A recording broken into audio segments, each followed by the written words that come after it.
Nama Slamet Tohari atau Mbah Slamet menjadi pembicaraan. Pria yang berkedok dukun sakti pengganda uang itu nyatanya bikin gempar karena membunuh dan mengubur 10 korban di kebun kubis miliknya.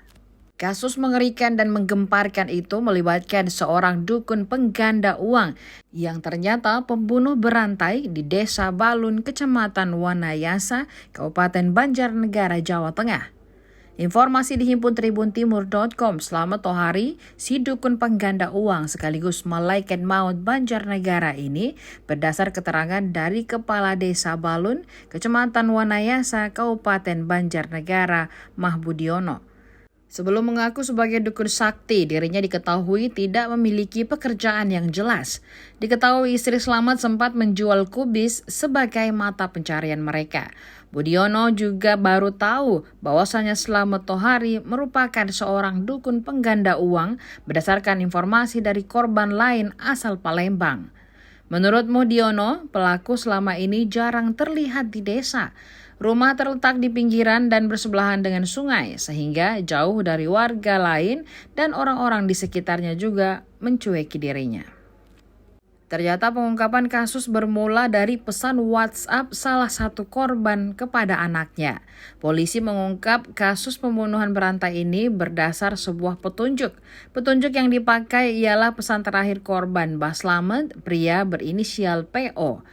PO sempat mengirimkan pesan kepada anaknya. PO merupakan pria 35 tahun, merupakan warga yang berasal dari Sukabumi, Jawa Barat. Kasus ini dapat terungkap bermula pada Senin 27 Maret 2023 saat anak dari PO yaitu GE melapor kepada kepolisian akan kehilangan ayahnya. Berdasarkan pengakuan dari GE pada Juli 2022, ia diajak bersama dengan ayahnya bertemu dengan pelaku TH alias Mbah Slamet di Wonosobo.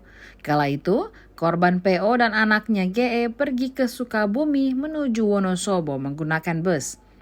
Sesampainya di Wonosobo, mereka bertemu dengan Mbah Slamet, dukun pengganda uang yang dimaksud.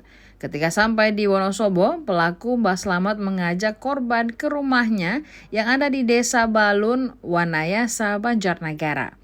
Di rumah itu, korban mengungkap keinginannya untuk menggandakan uang. Selepas itu, korban dan anaknya pulang lagi ke Sukabumi. Hingga pada Senin 20 Maret 2023, korban datang lagi dari Sukabumi ke Banjarnegara sendiri tanpa ditemani sang anak. Korban diketahui sampai di Banjarnegara pada Kamis 23 Maret 2023 menggunakan kendaraan wuling hitam. Sesampai di rumah pelaku, korban sempat berkomunikasi dengan anaknya yang lain, yakni SL, dan mengirimkan pesan WhatsApp isinya bahwa dirinya berada di rumah dukun Slamet.